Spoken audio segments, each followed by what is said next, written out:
प्रकृति के नियम व व्यवहार। ऋषि धमन अपनी पत्नी के साथ जंगल में कुटिया बनाकर रहते थे। वो बहुत ही पहुँचे हुए महात्मा थे, लेकिन उनकी कोई भी संतान नहीं थी। वे दिन भर अपनी ध्यान और तपस्या में लीन रहते थे। एक बार उनकी पत्नी ने कहा कि हमारी कोई संतान नहीं है, तो आप अपने तपोबल से एक संतान पैदा कर दीजिए। धमन ऋषि ने कहा कि भाग्य में संतान सुख नहीं है, प्रभु को याद करो और ऐसे ही जीवन यापन करो। लेकिन उनकी पत्नी नहीं मानी। अब ऋषि क्या करते, उन्हें कुछ सूझ नहीं रहा था। तो उन्होंने पास जाते हुए एक चूहिया को देखा और मंत्र पढ़कर जल डाल दिया। थोड़ी ही देर में चूहिया भी प्यारी सी बच्ची बन गई। अब वे दोनों उस बच्ची को ही अपनी पुत्री मानने लगे और लालन पालन करने लगे।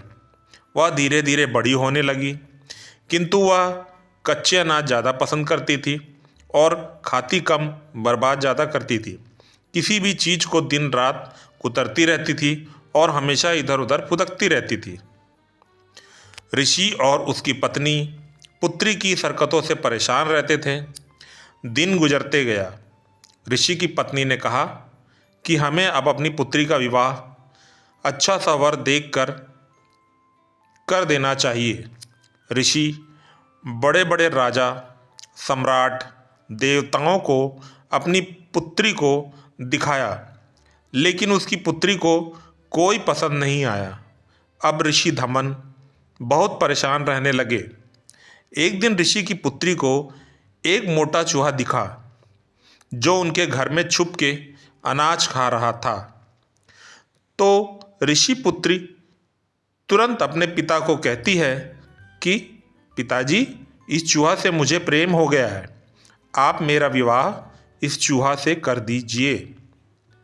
ऋषि सिर पीट लेता है और अपनी पत्नी को बताता है और कहता है, देखा, जो जिस प्रकृति का है उसे कितना भी बदल दो, वो वैसा ही रहेगा।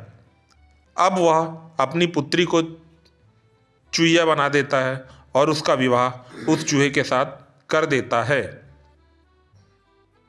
धन्यवाद।